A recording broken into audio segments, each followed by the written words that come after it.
कुछ वैज्ञानिकों ने बिहेवियर पे रिसर्च कर रहे थे कि हमारे भीतर नेचुरली इनकोडेड बिहेवियर होता है, जेनेटिक बिहेवियर। जेनेटिक बिहेवियर को उन्होंने कहा fixed action pattern. Fixed action pattern का मतलब जब चिड़िया के घोंसले में अंडों से चूजे निकलते हैं तो चिड़िया का नेचुरल है कि वो खाना जाएगी, ढूंढेगी, लाएगी, देगी।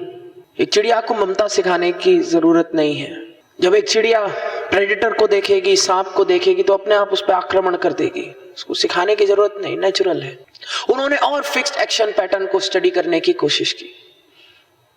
एक चिड़िया है जिसका नाम है शत्रुमुर्ग, ऑस्ट्रिच। उन्होंने उसको पकड़ा और उन्होंने देखा कि ऑस्ट्रिच के मैटरनल इंस्टिंक्ट्स उस समय ट्रिगर होते हैं जब अंडे के भीतर से चूजों की आवाज आनी शुरू हो जाती है। उन्होंने इस आवाज पर शोध किया, आवाज को समझा, आवाज को रिकॉर्ड किया। फिर उन्होंने देखा कि जो हाइना है वो आके अंडे खा जाती है, लकड़बग्गा। जब शत्रुमुर्ग और हाइना को देखता है तो खूब उनकी पिटाई करना शुरू कर देता है। क्यों? Natural predator. तो उन्होंने एक हाइना की डॉल ली, शत्रुमुर्ग के सामने रखी। शत्रुमुर्ग ने उस डॉल को खूब पीटना शुरू कर दिया। फिर उन्होंने कहा थोड़ी मस्ती करते हैं।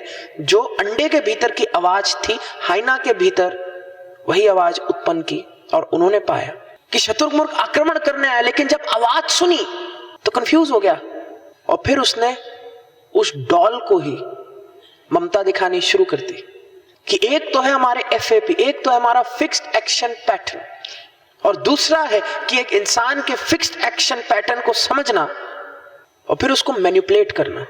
और इस मैनिपुलेशन को उन्होंने एक और नाम दिया, सुपर नॉर्मल स्टिमुलस। और सुपर नॉर्मल स्टिमुलस का मतलब ये है कि जब हमारे बिहेवियर को इतना मैनिपुलेट कर दिया गया कि हम अपना भला ही नहीं सोचेंगे, अपने परिवार का भला नहीं सोचेंगे, और जो भी ट्रिगर हमें दिया जा रहा है हम उसके पीछे पागल हो जाएंगे।